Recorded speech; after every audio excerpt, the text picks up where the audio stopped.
Assalamualaikum warahmatullahi wabarakatuh. Bismillahirrahmanirrahim. Alhamdulillahirabbil alamin. Allahumma shalli wa sallim ala sayyidina Muhammad wa ala ali sayyidina Muhammad. Bagaimana kabarnya anak-anak SD di Al-Firdaus pada hari ini? Alhamdulillah, tetap semangat. Anak-anak SD Al-Firdaus suka pramuka, Praja Muda Karana. Nah, pada hari ini kita berjumpa lagi dalam pembelajaran pramuka tentang sejarah pramuka. Anak-anak semuanya, pramuka atau yang bisa disebut juga Praja Muda Karana merupakan kegiatan pendidikan non formal untuk mengembangkan skill, keterampilan, dan pembentukan karakter. Sejarah pramuka dunia sudah dimulai sejak awal abad 20.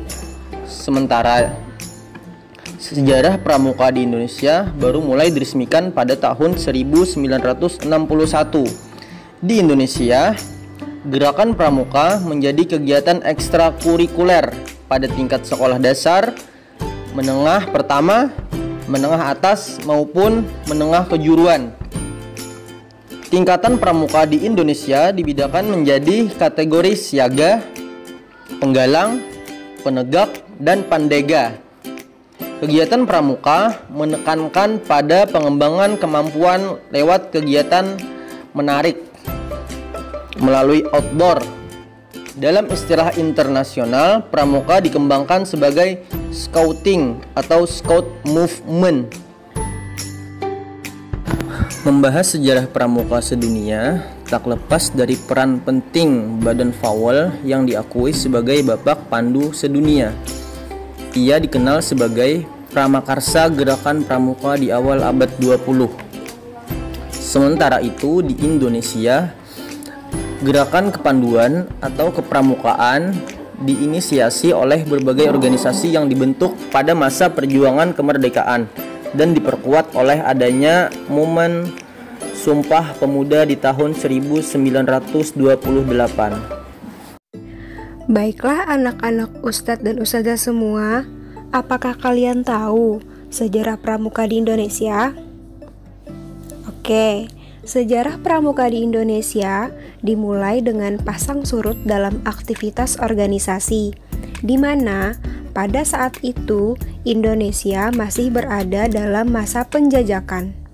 Sehingga Indonesia dikenal dengan 3 masa pramuka, yaitu Gerakan Pramuka pada masa penjajahan Belanda, Gerakan Pramuka pada masa penjajahan Jepang, dan Gerakan Pramuka Indonesia setelah Indonesia merdeka.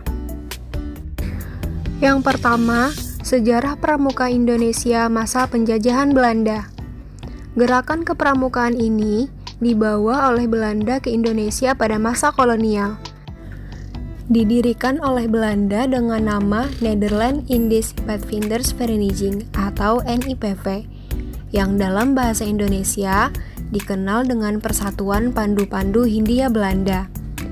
Beberapa tokoh menganggap organisasi ini bisa membentuk karakter masyarakat yang saat itu masih dijajah, sehingga beberapa organisasi lain juga didirikan. Kemudian, setelah Sumpah Pemuda, kesadaran masyarakat Indonesia semakin meningkat, hingga beberapa organisasi kepanduan bergabung. Pada tahun 1930, terbentuk Pandu Pemuda Sumatera atau PPS. Tahun 1931 terbentuk Persatuan Antar Pandu Indonesia. Kemudian tahun 1936 berubah nama menjadi Badan Pusat Persaudaraan Kepanduan Indonesia atau BPPKI. BPPKI melakukan kegiatan Perkino atau Perkemahan Kepanduan Indonesia. Perkemahan inilah yang menjadi cikal bakal pelaksanaan kegiatan Jambore hingga sekarang.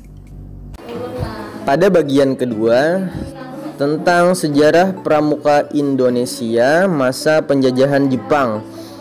Pada masa penjajahan Jepang, gerakan pramuka terus bertahan. Namun, Ketika masa Perang Dunia Kedua, tentara Jepang melakukan penyerangan kepada Belanda, sehingga banyak tokoh kepanduan Indonesia yang ditarik masuk ke Ibondan, Peta, dan Seinendan, yang merupakan organisasi bentukan Jepang yang digunakan untuk mendukung tentara Jepang. Bahkan Jepang juga melarang berdirinya partai dan organisasi rakyat Indonesia. Tidak hanya itu, Jepang menganggap gerakan kepanduan merupakan organisasi berbahaya karena dapat meningkatkan semangat persatuan dan kesatuan rakyat Indonesia. Meski demikian, hal tersebut tidak menyurutkan sehingga kepanduan Indonesia untuk menjalankan Perkino II dalam perjuangan kemerdekaan Indonesia mengusir tentara Jepang. Selanjutnya, yang ketiga, sejarah pramuka Indonesia zaman kemerdekaan.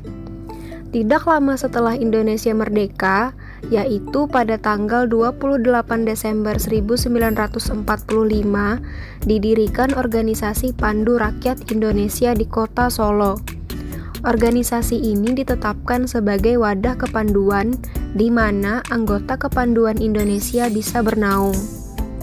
Pada tahun 1961, terdapat sekitar 100 organisasi kepanduan di Indonesia yang terbagi menjadi 3 federasi organisasi, yaitu Persatuan Kepanduan Putri Indonesia, Ikatan Pandu Indonesia, dan Persatuan Putra-Putri Indonesia. Mengacu pada keputusan Presiden Republik Indonesia nomor 112 tahun 1961 tanggal 5 April 1961 tentang panitia pembantu pelaksana pembentukan gerakan pramuka, dan dipertegas lagi dengan keputusan Presiden Republik Indonesia nomor 238 tahun 1961. Secara resmi gerakan pramuka diperkenalkan kepada khalayak pada tanggal 14 Agustus 1961, sesaat setelah Presiden Republik Indonesia memberikan anugerah Panji Gerakan Pramuka melalui keputusan Presiden nomor 448 tahun 1961. Sejak itu, maka tanggal 14 Agustus dijadikan sebagai hari ulang tahun Gerakan Pramuka dan hingga saat ini diperingati setiap tahunnya. Dengan sejarah pramuka yang sudah dijelaskan tersebut, kita sebagai bagian dari Indonesia diharapkan dapat lebih menghargai organisasi kepanduan dimanapun, karena organisasi tersebut memang dapat membentuk karakter setiap orang dan memberikan pengalaman. Nah, demikian tadi pembelajaran tentang sejarah pramuka di Indonesia. Sekarang kita sudah tahu sejarah terbentuknya gerakan kepramukaan di Indonesia. Semoga jadi penyemangat Ananda dalam mengikuti kegiatan-kegiatan kepramukaan. Terima kasih kepada anak-anak semua yang sudah menyaksikan video hari ini. Mari kita akhiri dengan mengucapkan hamdalah. Alhamdulillahirabbil alamin. Sampai bertemu lagi di kesempatan yang akan datang bersama ustazah atau ustadz yang lainnya. Salam pramuka.